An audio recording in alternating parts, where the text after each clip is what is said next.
Thank you everyone for coming to today's lunch, where we have Han-Shi with us to talk about his new book, Is China a Menacing Empire?, where he drew a cute panda but a fierce dragon on his front page. Han-Shi, okay, this is what we are going to do. While you can continue to eat your lunch, I will do an introduction first about him, and Han-Shi will run through his book, the main ideas, and some of his thoughts. And I will ask some questions, then I will open it up for the floor, all right? To Han-Shi, I should call him Dr. To Han-Shi, is a Singaporean writer who has lived in Hong Kong for decades. He is a very rare breed in my cohort of friends because this man here holds a PhD of theoretical physics from Oxford. How many journalists in town holds that kind of science degree? Yeah, not among my friends except him.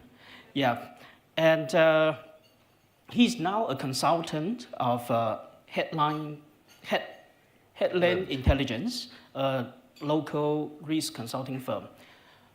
Besides all this, he continues to do freelance journalistic work with many medias.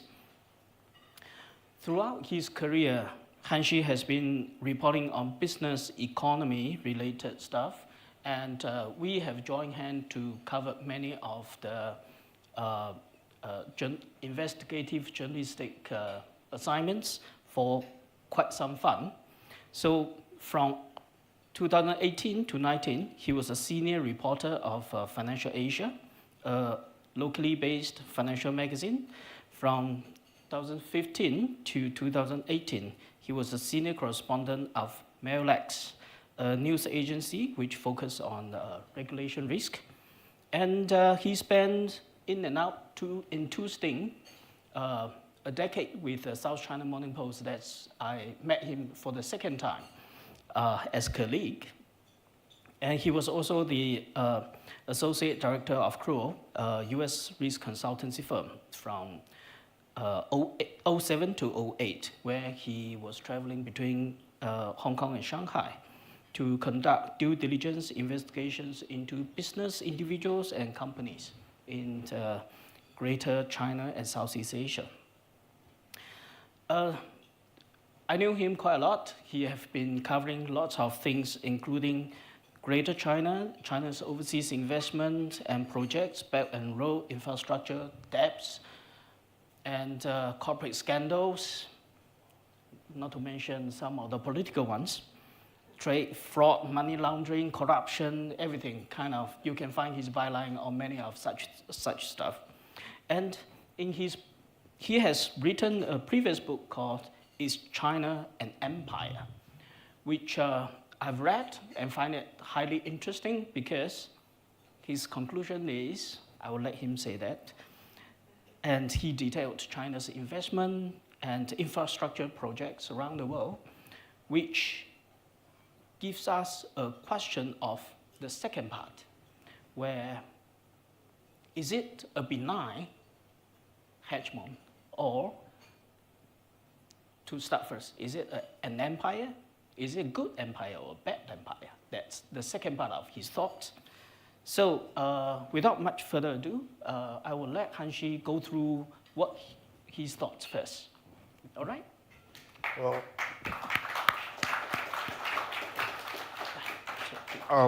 thank you all for coming. Thank you, William, for hosting my talk. Thank you to SCC for hosting my talk. Thank you for Bookazine and World Scientific People for promoting my book. And I'd like to thank my wife, Maki, for helping me do my PowerPoint slide, because it's the first time I've ever done a PowerPoint in my entire life. Yes, so actually I last spoke at the FCC in January 2017 on my first book, Is China an Empire?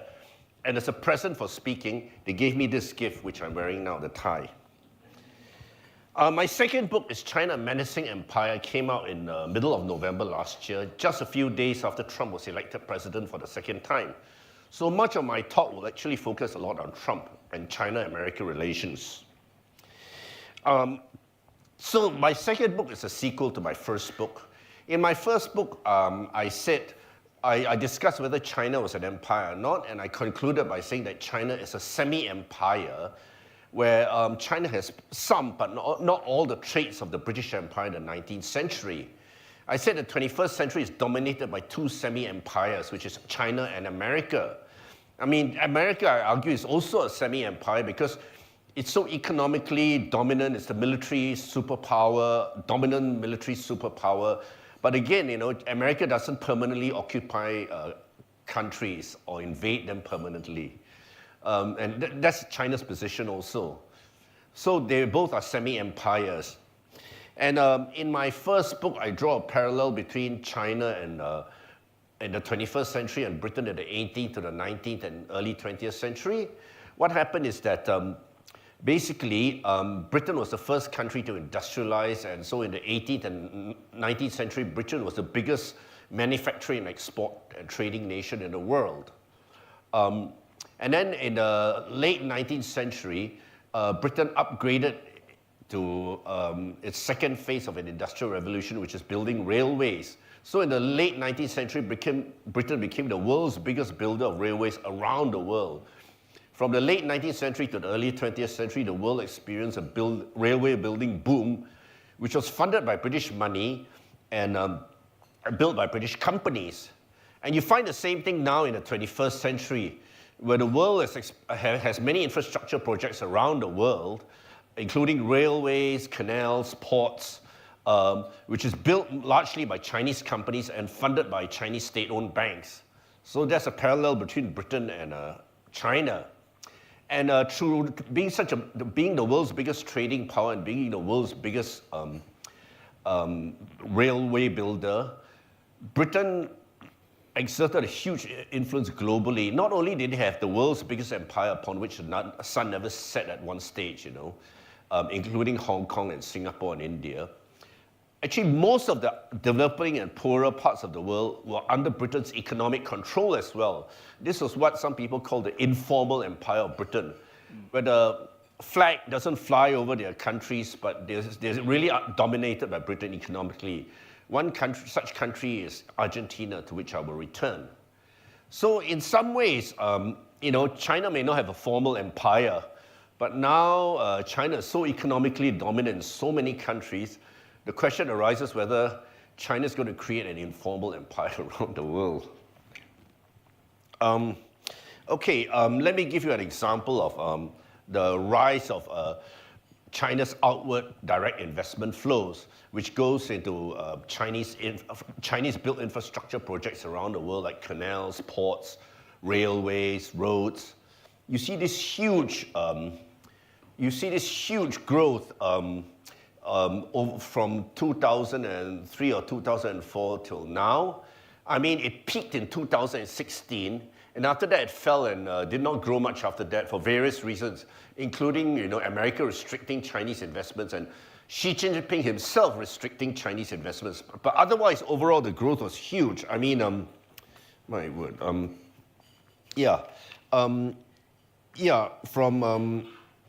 China's net overseas direct investments skyrocketed nearly 25 times from 2004 to 2014. It shows how huge the growth is. And just two Chinese state banks, China Development Bank and China Exim Bank, committed more than $462 billion in development finance to 93 countries from 2008 to 2019, which is roughly as much as the US-backed World Bank. So, Chinese state banks are now on par with the US-backed World Bank in lending money to many countries around the world. And China's trade in 2020 was 241 times larger than 1978 when Deng Xiaoping started to reform China. So it's huge. So China is a big trading and infrastructure builder, just as Britain was in the 19th century. And one example of connecting empire with infrastructure is the Panama Canal and the Suez Canal. You know, it's been in the news recently. Trump was tweeting a lot about wanting to take back the Panama Canal. And most probably at his instigation recently, C.K. Hutchison, which is controlled by Lee Ka-shing and his son Victor Lee, sold 2 ports in the Panama Canal back to BlackRock, which is a big American financial institution. I mean, I think, you know, the Panama Canal was built in 2014 when America was just an up-and-coming power, but still weaker than the European and German and British empires. But it was up and coming then. Now, as a dominant superpower, Trump wants the Panama Canal back. Another example is, let's see now, the Suez Canal. The Suez Canal is an example of French and British imperialism because in the late 18th century, British and French companies built the Suez Canal, and then they lent a lot of money to the Egyptian government for the Suez Canal in Egypt. But in the 1870s, the Egyptian government just didn't have the money to repay the debt and the interest to the French and British companies. So Egypt lost administrative control of its own country to France and Britain. So effectively, Britain and France controlled Egypt for a while. Then in 1956, July 1956, the Egyptian president Nasser nationalized the Suez Canal, and you know, the British and French objected. And then in 1882, the British Navy landed on an Egyptian port of Alexandria to, you know, confirm the British domination of Egypt. And so you see this cartoon in 1882, an American cartoon in 1882 depicting Britain as an imperialist octopus with tentacles in various countries, and one of them is Egypt. It was no doubt referring to the British invasion of Egypt in 1882 because Egypt is featured in that cartoon. So at that time, some Americans saw Britain as a menacing empire. Well, in 1956, November, the British and French soldiers invaded Egypt and for a short while seized control of the Suez Canal. But America and Saudi Arabia and the Soviet Union objected to it terribly, and America applied great economic pressure, forcing Britain and France to withdraw. So after that, in January 1957, the British Prime Minister resigned in embarrassment, you know. This is an example of how the British and French fiasco at Suez is an example of how Britain and France at that time were already declining as empires, even though it still owned Singapore and Hong Kong as part of the British Empire. And that really confirms that America is a top semi-empire already. It's a top superpower at that time. And the other interesting thing about the Suez Canal is that it's an example of the debt trap, because, you know, quite a number of American politicians have accused China of creating debt traps. The Suez Canal is an example of the debt trap set up by the British and the French empires because they gained control of Egypt, which could not repay the debt over the Suez Canal. So that's an example of how Egypt is an example of a debt trap. But, you know, the question is, but now American politicians view China as a menacing empire, and I'd like to quote you some of the statements by the American politicians. You know, in 2021, the former American Vice President Mike Pence said, "China may not yet be an evil empire, but it's working hard every day to become one. In many respects, communist China poses a greater challenge to the United States than the Soviet Union ever did throughout the Cold War." And then, you know, in a speech in 2018, Mike Pence, when he was American Vice President under Trump, says, "China uses so-called debt diplomacy to expand its influence. Today, that country is offering hundreds of billions of dollars in infrastructure loans to governments from Asia to Africa to Europe and even Latin America. Yet the terms of those loans are opaque at best, and the benefits invariably flow overwhelmingly to Beijing. Just ask Sri Lanka, which took on a massive debt to let Chinese state companies build a port of questionable commercial value. 2 years ago, that country could no longer afford its payments, so Beijing pressured Sri Lanka to deliver the new port directly into Chinese hands. It may soon become a military base for China's navy. And then, Pompeo said, in a speech in 2022, Michael Pompeo, the former state secretary under Trump, said, China's Belt and Road Initiative is a form of imperialism.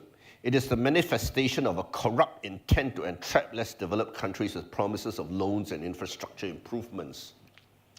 But as my book shows, I didn't find any debt trap except one possible exception, which is Laos. In 2021, Laos was at the verge of defaulting on its debts to China.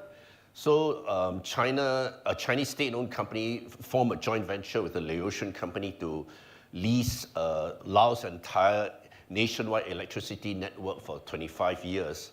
So in some ways, you could say that's a debt trap. But I looked at Africa, Malaysia, Southeast Asia, Pacific Islands, and even the Sri Lankan port. And many American scholars, including an associate professor of Harvard, said that the Sri Lankan port, which was given to a Chinese state-owned company, was not a debt trap, because the Sri Lanka had debt problems with the US dollars, which is linked to the American financial system. It didn't have debt problems with China, it was with America. So, yes, and then also in 2014, Ukraine defaulted on the debt to a Chinese state-owned bank because Ukraine was supposed to ship a lot of grain for a $3 billion loan from a Chinese state bank. But Ukraine did not ship enough grain. But China did not invade Ukraine. Russia invaded Ukraine. So, unlike the French and the British over the Suez Canal, China does not invade other countries over debt traps. But however, it raises a question whether China's economic dominance could be like the kind of economic dominance Britain exerted over a country like Argentina, which was not part of the British Empire. I mean, in 1933, Britain's economic influence on Argentina was so great that in 1933, Britain and Argentina signed a treaty called the Roker-Runciman Treaty, which gave Britain a lot of privileges over the Argentine economy and special privileges and protections over British companies, especially British railway companies in Argentina. And it gave Britain a new control over the tariff and trade and monetary policies of the Argentinian government. So in some ways, Argentina was reduced to a semi-colony of Britain. So at that time, when the treaty was signed in 1933, there were all these cartoons appearing in Argentinian newspapers and magazines of the British octopus with the octopus tentacles like railroads spreading all over Argentina. So, Chinese officials say China doesn't invade other countries, but they should be careful to make sure their economic influence doesn't offend other countries so much that you see cartoons of Chinese octopuses in other countries, newspapers. And and something similar actually happened to China in 1910. This is a cartoon by Chinese cartoonist Ma Xingci, which depicts a foreign-owned railway going over the body of a Qing dynasty official. The cartoon was criticizing the Qing dynasty granting the foreign imperialist ownership of Chinese railways. The foreign powers, the Japanese and the British and the French, were building railways all over China, and the Russians as well. And that created a lot of resentment among the Chinese.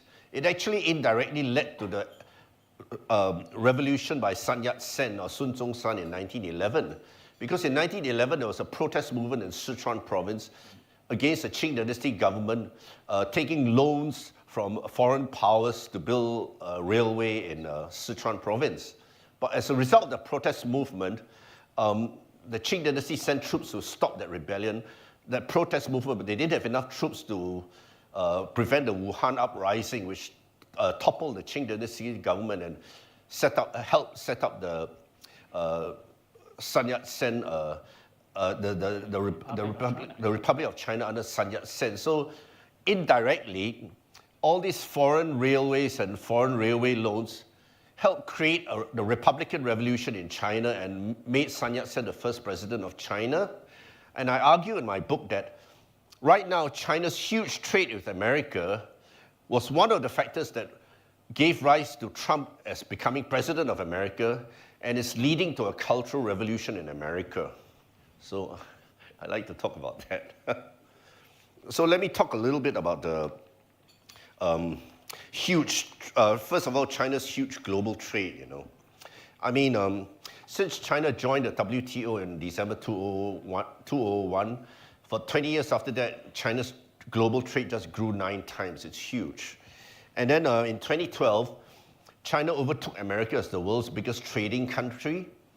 In 2020, China overtook America to be the biggest trading partner of the EU. I mean, that just shows the huge economic clout of China. And from like 1991 to 2021, China's trade with the ASEAN, the Association of Southeast Asian Countries, grew by 85 times. So, you know, it's massive. And, you know, it's amazing. I will show you this other thing. Yeah, this is the example of the huge growth of China's trade. Now, this is the Now, in 2000, most of the world traded with America as its top trading partner. The blue countries are the countries where America is the biggest trading partner. The red countries are where countries are China's biggest trading partner. And you see in 2000, only a few countries in Africa have China as the biggest trading partner. Most of the world has America as the biggest trading partner. In 2024, you see, most of the world are in red. So most of the world have China as the biggest trading partner. I mean, like over 80% of the world's countries traded with America as more than with China, you know, before 2000.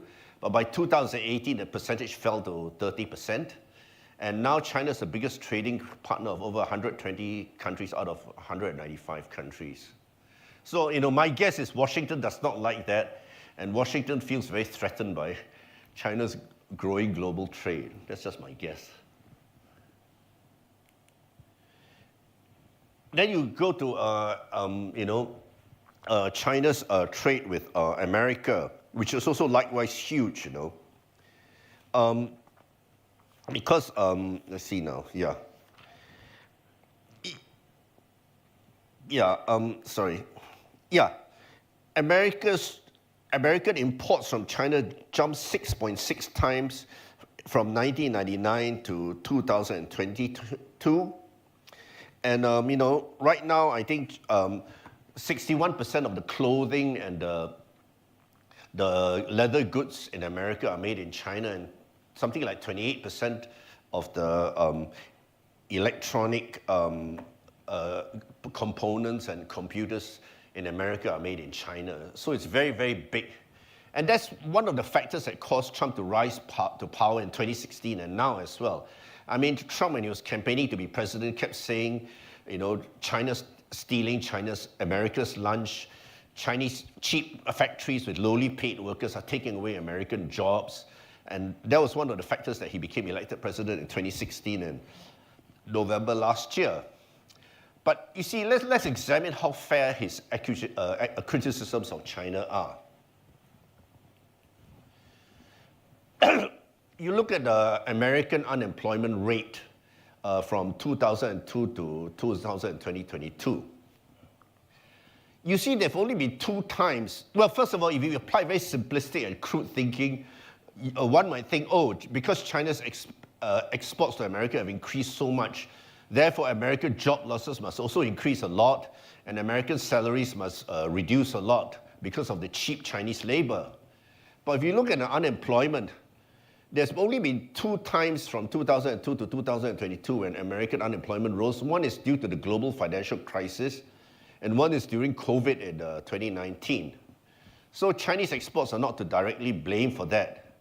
And the other interesting thing is, you know, apart from these 2 spikes, the overall trend of unemployment in America is actually going downwards. Yeah. What happened is that it's true, up to 2010, millions of American jobs were lost, especially in the manufacturing sector and especially in the clothing manufacturing sector, because American textile and clothing manufacturers can't compete with Chinese textile and clothing manufacturers. After 2005, the world regulations allowed Chinese textiles to be directly exported to America, and that caused millions of American jobs in the garment manufacturing industry to be lost. But after 2010, the so-called China shock, where millions of American jobs were lost, basically ended because it was a period of restructuring. So after 2010, there were little jobs lost in America. And secondly, many of the jobs lost in America went to other industries like service sector, construction, retail. And these sectors actually benefited from importing cheap Chinese components. So actually cheap Chinese exports indirectly, overall, boosted jobs in America. Then we talk about salaries because, again, if we apply crude and simplistic thinking, because Chinese workers are paid so much less than American workers, one might think that the salaries of all American workers will be suppressed, but that's not clearly the case. From something like 2001 to something like 2021, the median salary in America rose by actually 69%, which is huge. But after taking inflation into account, the rise is a little bit more modest, It's almost flat.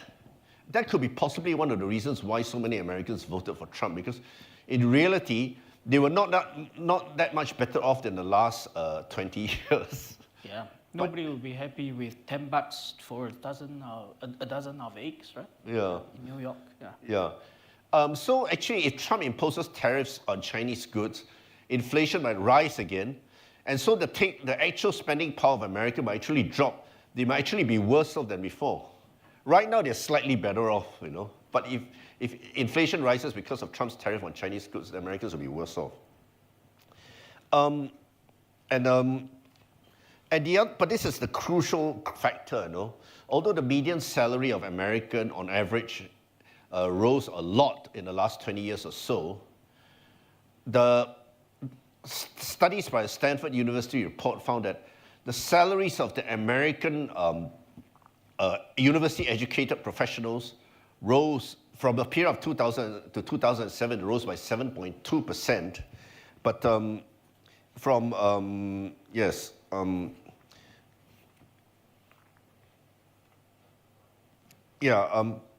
but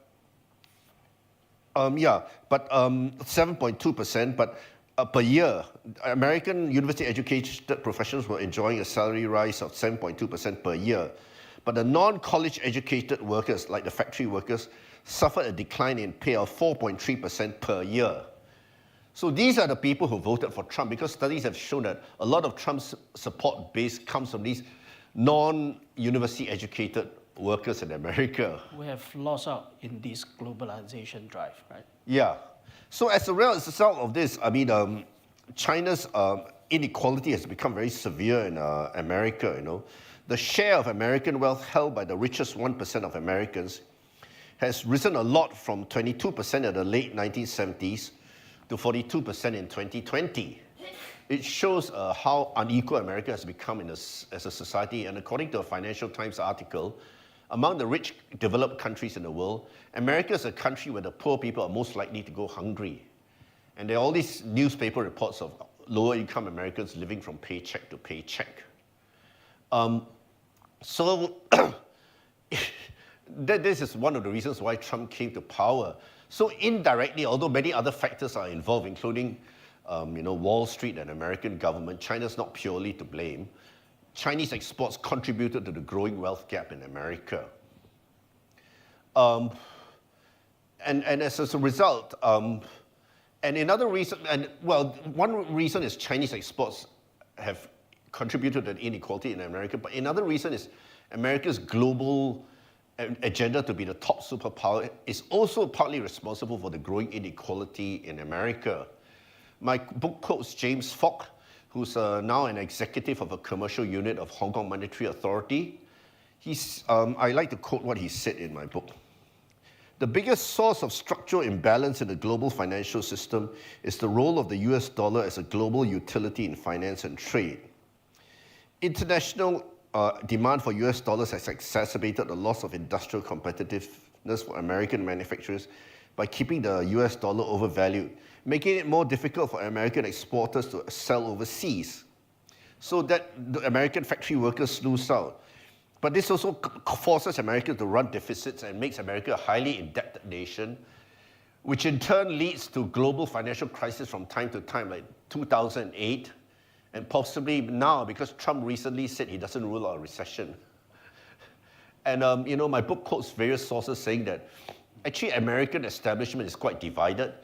In private negotiations, American Department of Commerce officials have asked the American government that certain previous trade deals were very bad for American businesses and workers because it keeps the US dollar high. But Wall Street benefits a lot from a high US dollar. The bankers benefit from a high US dollar. Wealthy shareholders benefit from a high US dollar.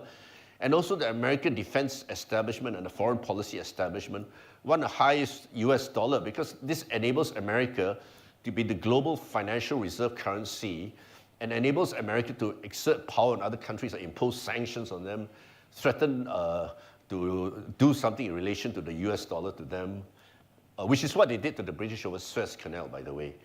And recently Trump threatened saying that he's going to impose 150% tariffs on BRICS nations if they switch from the US dollar to the renminbi. So they didn't do it. But that is a great irony, because by doing this, you keep the US dollar expensive, and therefore American workers will be worse off. Yeah. But if following this logic, shouldn't a better solution for US economy or US political situation would be, number one, invest in the education, make it more equitable across the board so that the poor and needy will have at least what they will have basic education so that they can climb up the ladder. Yes. And give these workers whose skills are obsolete, like their industry has been replaced by China, and upgrade their skill, move them up the ladder case, right? So that they can go to better industries that pays better. So isn't that sounds like a more logical response to globalization and pressures from outside? You are right, but America doesn't have a socialist education system like, say, Britain does. Private universities in America are very expensive, so if they enter university, they have to take out loans and they spend many years having to repay those debts. So the American students and working class professionals will be very indebted, and America itself is a very indebted country. Anyway, let's come to the final slide. So, there's a rich-poor divide in America, which is leading to a kind of a class struggle of sorts in America. And, that's why I say, during the Cultural Revolution, Mao Zedong launched a Cultural Revolution talking about class struggle, the warfare between different classes in China. And in America now, I think there's a warfare between different classes in America because, when Trump was campaigning in 2016 and 2020, the highly paid American television pundits mocked him, wealthy establishment members mocked him. They represent a certain wealthy class in America. But, there's so much parallels between Donald Trump and Mao Zedong during the Cultural Revolution. I mean, despite the obvious racial differences, both are rather aging and portly men who are, leading huge crowds of fans or worshippers.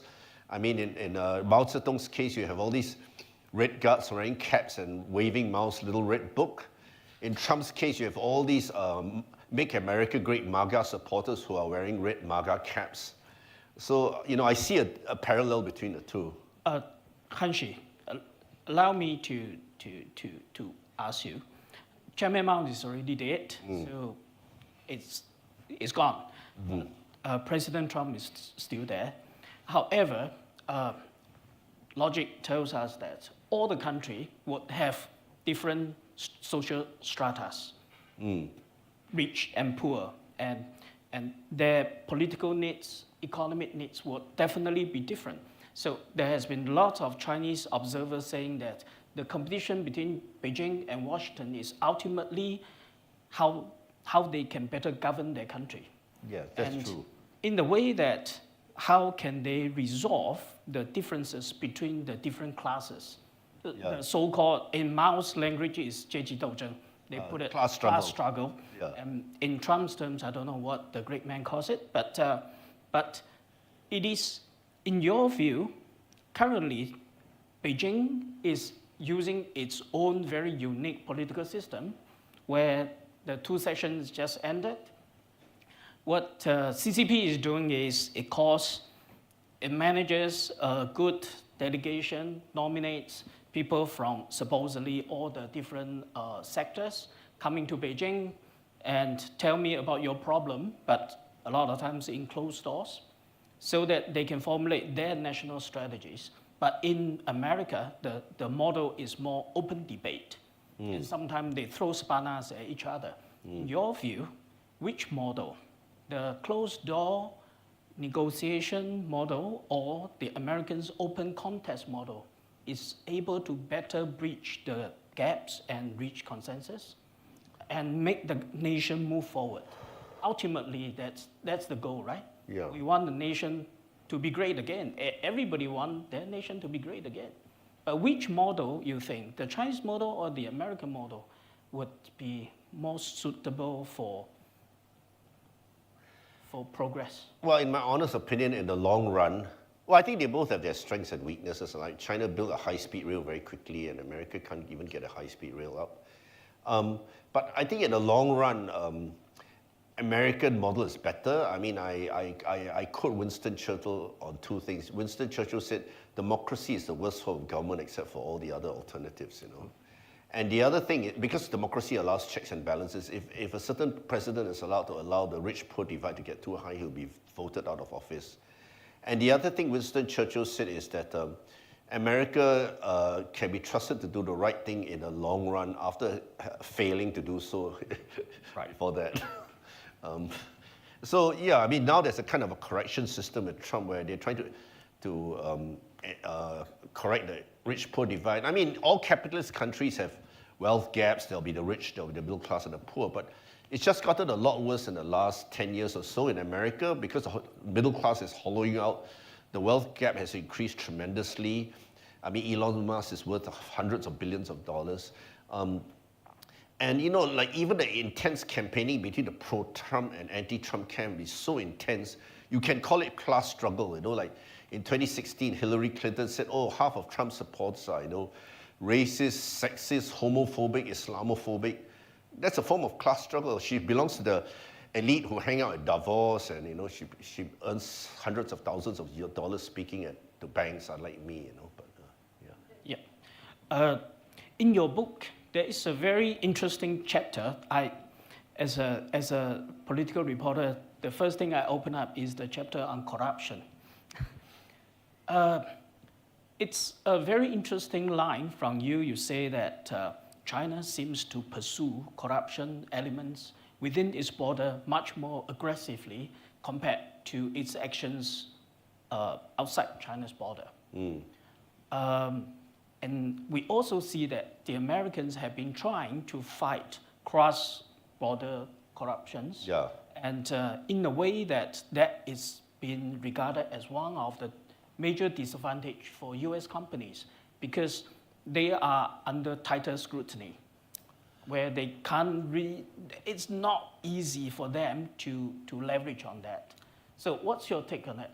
Well, that's how, you know, the Foreign Corrupt Practices Act evolved in the late 70s in America. But after a while, American companies complained saying they're so at an unfair advantage because companies of other countries bribe while they're not allowed to. So that created a long arm of the Foreign Corrupt Practices Act, FCPA, where it allowed the American government to have power to punish foreign companies for corrupt acts. Because as long as you're a foreign company, you have an office in America or you trade in US dollars, you know, you're liable under the US FCPA. And that's why America has been so proactive in all these foreign cases like the Malaysian 1MDB scandal. My book mentions how Patrick Ho, the former Hong Kong minister, was jailed in America for being involved in bribing African officials. And and also my book mentions some very some telecom companies in Central Asia, Uzbekistan, I think, being implicated for corruption. These are not American companies. Do you think China should follow up on this? China faces a dilemma in doing that. Because, American politicians like John Bolton and Michael Pompeo have accused China of doing sleazy, corrupt deals in its Belt and Road Initiative in other countries. But if China tries to clean up its act here and arrest foreigners abroad, America, Britain, and international human rights campaigner might accuse China of being dictatorial and draconian, and these corruption suspects might be praised as dissidents and heroes and freedom fighters. One example is this man called Miles Kwok or Guo Wenkui. When he first fled to America, he made all these unproven allegations that Wang Qishan, the former anti-corruption czar of China, was in corrupt collusions with this big Chinese company, HNA. And for a short while, some Americans and some international media reports praised him as a brave whistleblower and dissident. But now he's in jail, in an American jail for fraud. Yeah. So that seems to be one of the underlying tone that has not been on the sunlight for quite some time. But let me again ask you another very thick chapter in your book where it's called The Ancient Silk Road, where you talk about the China Silk Road travels westbound all the way through Central Asia, yes. Through Central Asia. But now Central Asia is a big piece of mess because of Ukraine war and all that. And Central Asia has been pursued by US, Russian, China for centuries. Yes. Chinese is probably only recently, but not so aggressively, because it has never been able to project its power that far, even in Qing dynasty.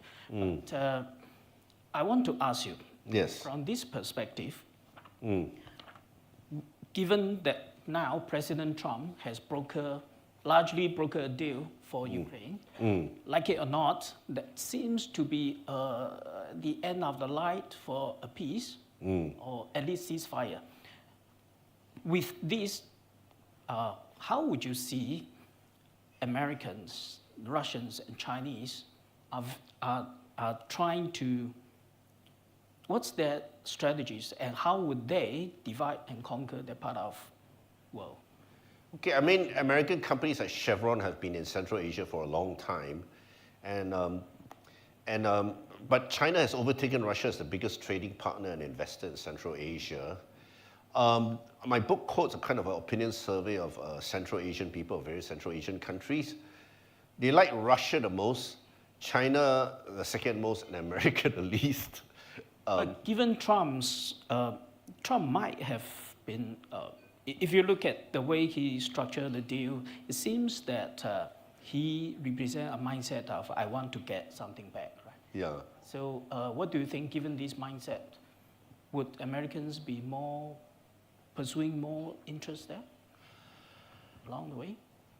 Well, I mean, Trump might want to do deals. If peace comes to Ukraine, then America can trade with Russia.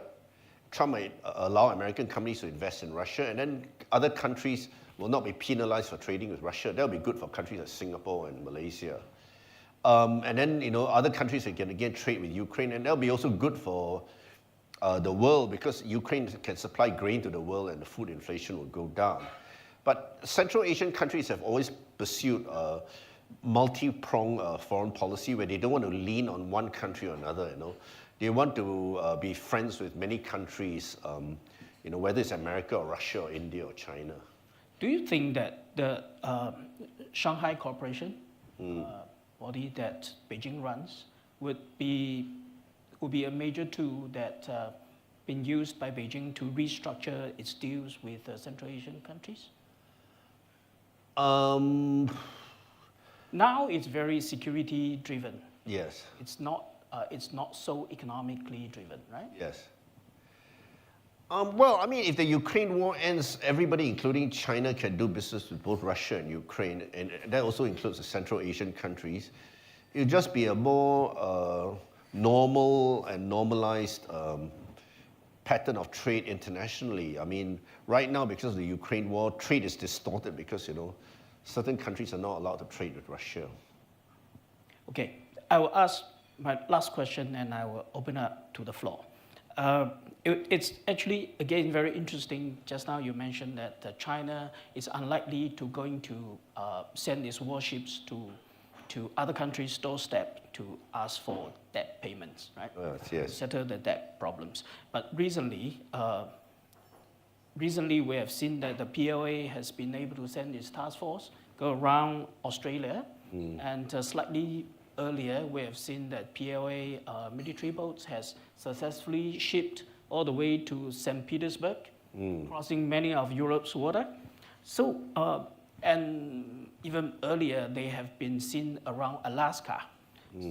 Given that kind of capacity, previously would it be like the lack of the capacity, or given the current capacity, would your view be different?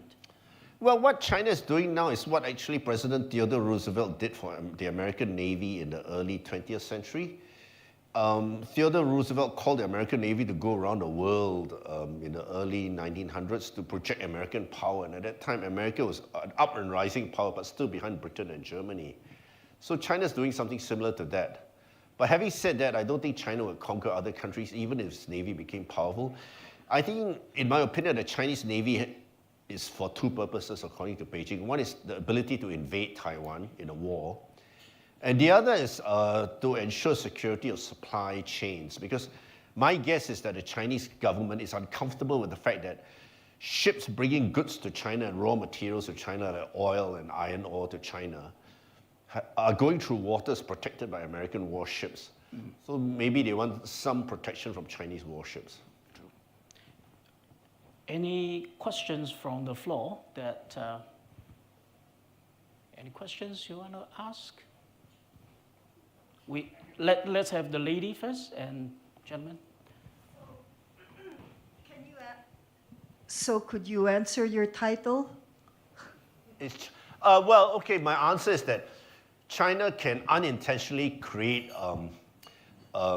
problems for other countries. So I could say not so much menacing, but a risk. China is a risky semi-empire. I mean, like what I said just now, China's huge trade has worsened the class divide in America and given rise to the election of Trump. And also my book mentions about Central Asian countries. The ruling elite of Central Asian countries like to do business with China because they and their families and friends control a lot of their country's economy. But that leaves a lot of the ordinary people of Central Asia very resentful against China, and it has created protests in China, which has caused, the Kazakhstan president Nazarbayev to step down in 2019.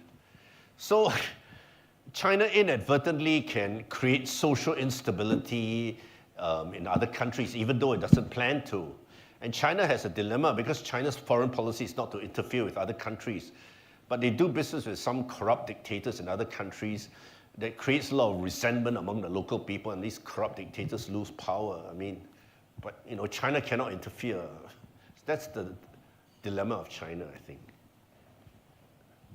Thank you very much for the talks. You gave us the figures for the China Development Bank and the China Exim Bank, these enormous sums of money. Yes. Could I ask, what is actually the terms? Are these loans for profit, or they're happy if the loans are repaid? If the loans are not repaid, does the Chinese government write them off? I mean, what is the sort of terms of the loans? Okay, I can't answer in exact detail, but from what I read from various news reports, the loans are fairly commercial. They're not like super generous state-driven loans. And the other thing is the way the Chinese government restructured the loans. There have been reports of loans possibly souring in places like Africa. They do it privately on a bilateral basis, one-on-one basis. But that has given rise to accusations that Chinese loans are not very transparent because they do it quietly behind closed doors. And if you have noticed, Hong Kong has the old police headquarters is going to host an international arbitration center. I suspect many of such arbitration of international disputes might be happening in here. Yeah. But from what we have been reporting, that's largely true, where the Chinese are, when facing default, usually they negotiate of postponement of repayment or whatever. It's not really, it's pretty much commercial way of doing things. So the case of the Sri Lankan port is unusual. In other words, China want repayment, they can't repay, so we take the port. That's unusual. In other cases, it would be like what you say, renegotiate longer terms, something like that. Well, as the professor associate professor from Harvard and the American professor from Johns Hopkins University pointed out, actually, Sri Lanka was in deep trouble over US dollar debt around that time, 2016. They're desperately looking for money to repay the debts. So they tried to lease the ports to Japanese companies and companies of other nationalities, but the other countries won't take them. So in desperation, they turned to the China Merchant Ports, a Chinese state-owned company, leased it for so many years, and they injected money which allowed the Sri Lankan government to repay the US dollar debt. So most of the Sri Lankan debt problems, even until recently, is in US dollar linked to the American financial system, not the Chinese financial system. Any other questions?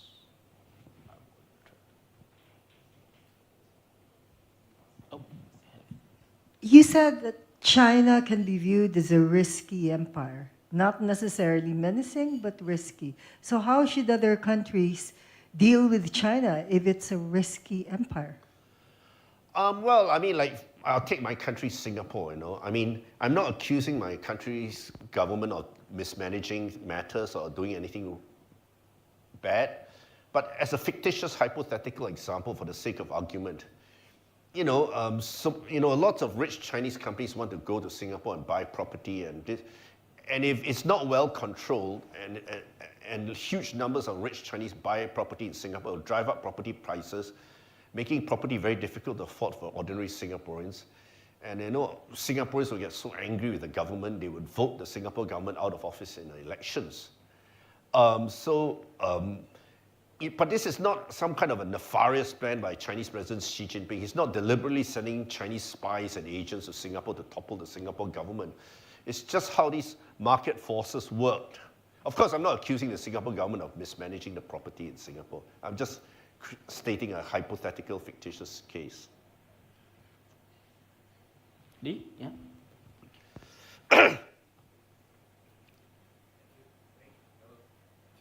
Hello, thank you. That was a really interesting talk.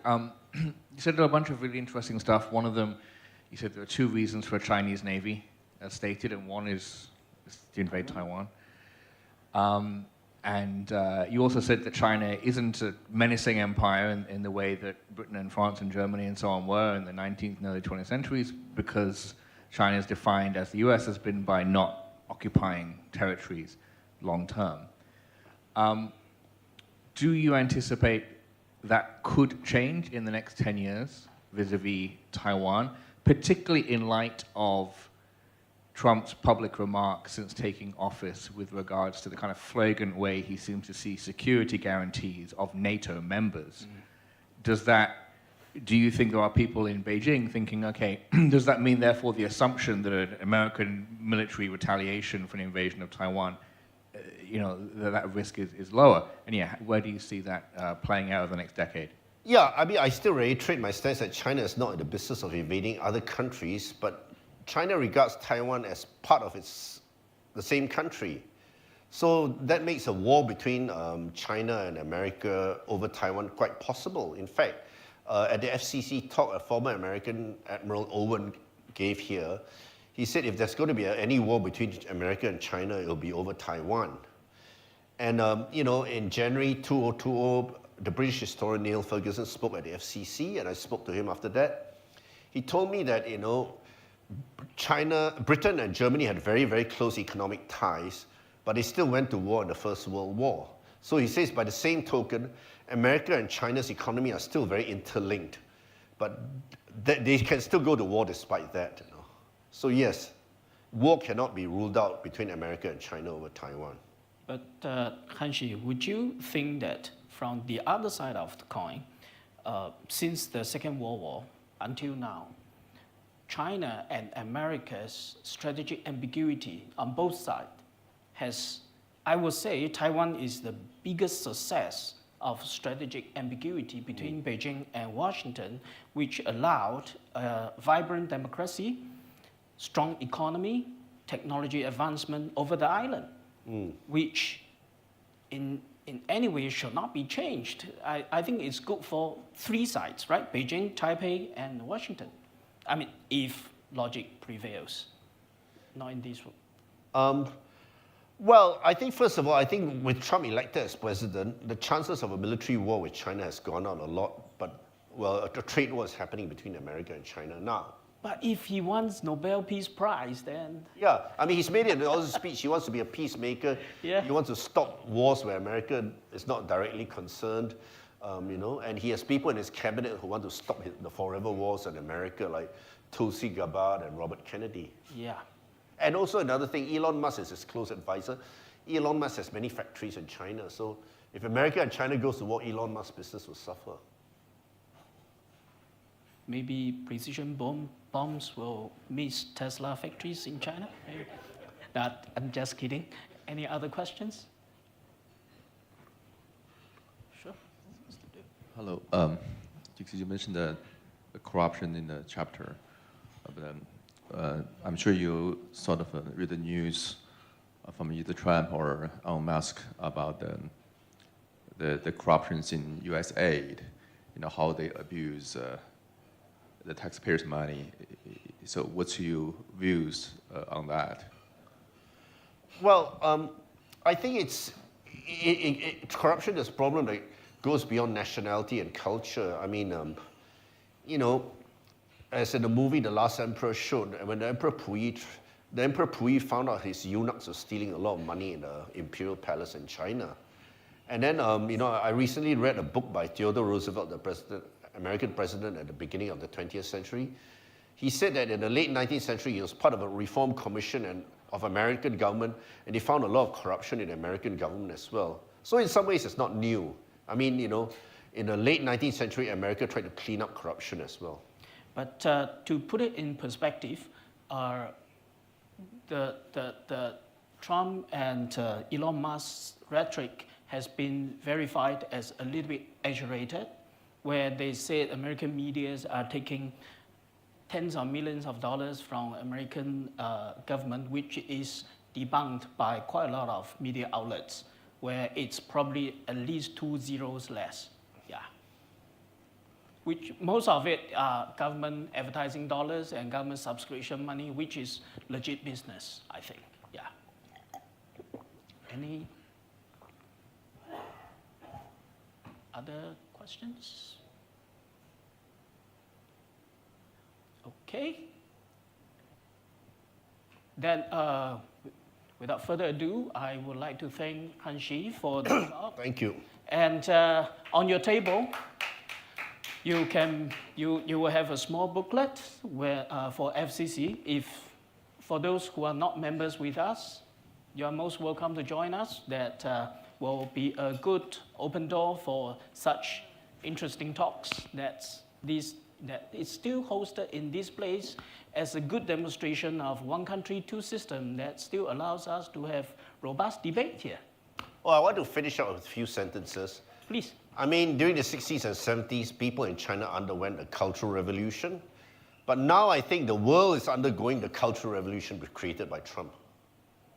America, probably. Yeah, the American cultural revolution is affecting everyone around the world. It seems China is quite cool and it's not commenting anything, standing at the sideline, waiting for it to play it out.